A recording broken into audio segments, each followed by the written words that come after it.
Hello friends, welcome back to my YouTube channel Nastin Padasale. So in this video I just want to make yourself clear of this particular result of the JOINT CSIR UGC NET examination.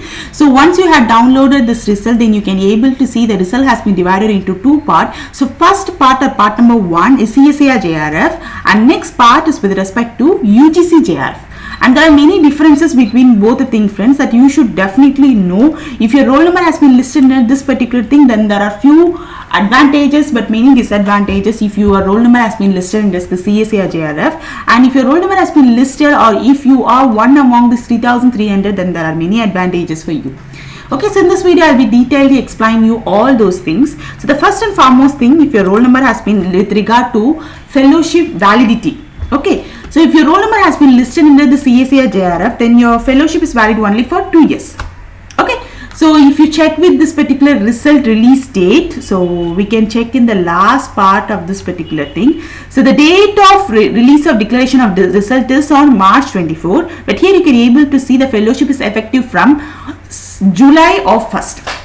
Okay, so if your roll number has been under the CSIR JRF means, so your roll number has been up to 2024 July 1 alone, your fellowship will be valid. After that, if you didn't use the fellowship means you need to write again in CSIR examination. Okay, so there is an expiry date for fellowship, and with respect to CSIR JRF means that is your result has been declared under part 1, or if you are one among 800 candidate means then 2024 is the last expiry date. Whereas if your roll number has been listed under UGC mains, then your fellowship is effective or it's valid for 3 years. Say if you are from 2022, that is from up to 2025, you can use this particular certificate for doing a PhD.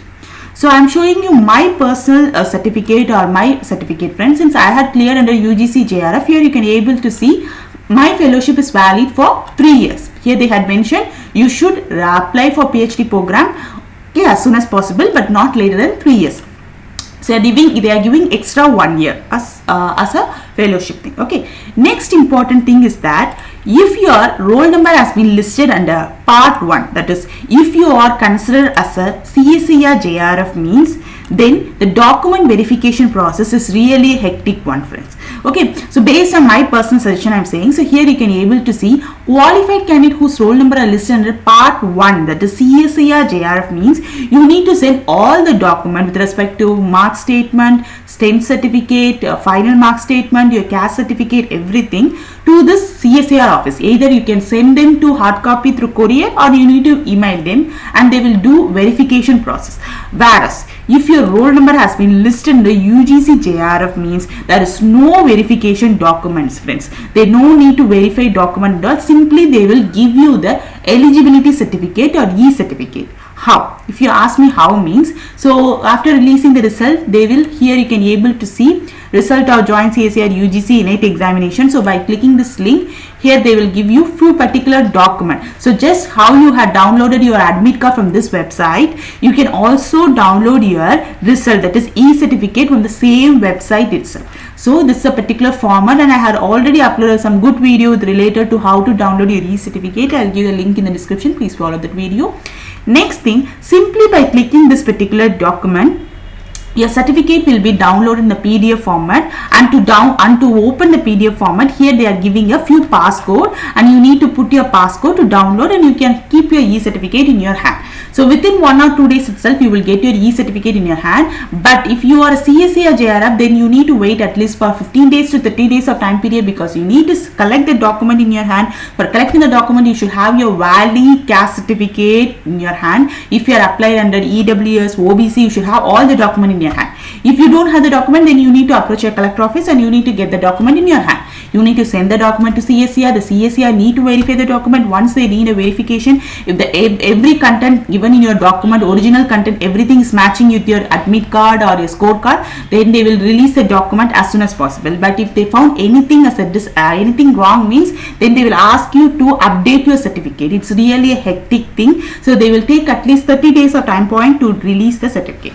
Next thing, if your roll number has been listed under this part 1 means, for you the contingency grant is 20,000 per year. So for 5 years they will give you 1 lakh, whereas if your roll number has been listed under this part 2 means, for you the contingency grant is little bit lesser. For UGC JRF, the contingency grant is 12,000 per year, and for SRF they are giving 25,000 per year, friends. Okay, and if you ask me what is mean by contingency amount, it's just a pocket money. It's just to motivate you. You can use the contingency amount for taking printout, for taking Xerox, for buying book, everything. You can use those amount for doing presentation in foreign or international or national level. That's with respect to contingency grant. Okay, and the next thing is with respect to fellowship amount. Okay, and many students know about this particular fellowship and all. So if your roll number has been listed as CSIR, then it's a biggest disadvantages, friends, because CSIR will literally make you to cry for get your fellowship itself, because the CSIR delay the fellowship literally from 3 months. They won't give fellowship every month, friends, because if you take this UGC fellow means they will credit the amount of 31,000 to your bank account itself.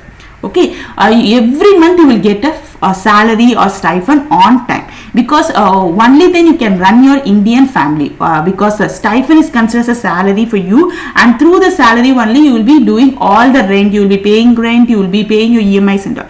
But if you are a CSIR fellow means you can't able to expect the salary to be credited on your account every month. But the thing is that for 6 months means 1,86,000 approximately bulk amount that will be credited in your account. Anyway, they will put your fellowship, but they will delay in giving you fellowship, and it will literally create a stress in mind of JRF fellowship, because already we are doing PhD will be in a stress.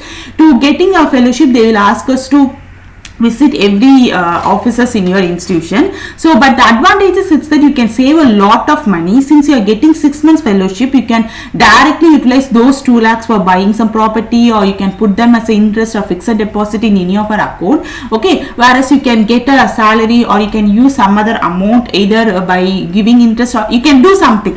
Okay, anyway you won't get fellowship monthly wise, you will get 6 months once only you will get fellowship. So for per year only 2 times only you will get a fellowship. But based on my knowledge, many of my seniors I could able to see, they are CSIR fellowship. Since they are getting fellowship 6 months once, they have saved a lots of money, and they are getting property, they had got many more. Okay, so please don't leave your heart and all, friends. And the next important thing with respect to the amount and all, with respect to CSIR fellowship, friends, they won't directly credit your contingency amount, they won't directly credit your fellowship amount. Means they will credit to your institute bank account, and you need to submit a written copy or some letter to an institution, and you need to claim your amount. Whereas if you are a UGC JRF means they will credit you an amount in your bank account itself. You no need to search for your institution, or you no need to visit your academic office or admission office to get your salary. So this is what the thing is that. So there are many advantages if you are a UGC JRF, and there are many disadvantages if you are a CSIR JRF, but nothing is in our hand. If you are one among this 873 fellowships, so see positive in your hand, and it's really a hectic if you are under the CSIR JRF. Okay, but if you are a UGC JRF, then thank God, say thanks to God, because the process is very much easy for you to do. Okay, and the next important thing is that CSIR JRF, up to getting the e-certificate alone, they will be in a stress. Okay, but they have many benefits. They can approach in many CSIR lab, and many CSIR labs will take those students whose roll number has been listed in this part 1. Okay, whereas if you consider this UGC JRF, it is again a disadvantages. You can't able to get that much preferences, that much benefit what a CSIR JRF will get. Okay, so this is the differences that I need to share with you. It will be really helpful for you, friends. Once they had given a notice with regard to download of e-certificate, definitely I'll guide you to how to download the e-certificate. Okay, downloading e-certificate for UGC, it's literally a easy thing, but for CSIR it's a difficult thing. So I'll make a specialized video for you, friends, in upcoming. So please subscribe to my YouTube channel. Only then you can get to know more about my YouTube videos. So thank you, friends. Thanks for watching this video.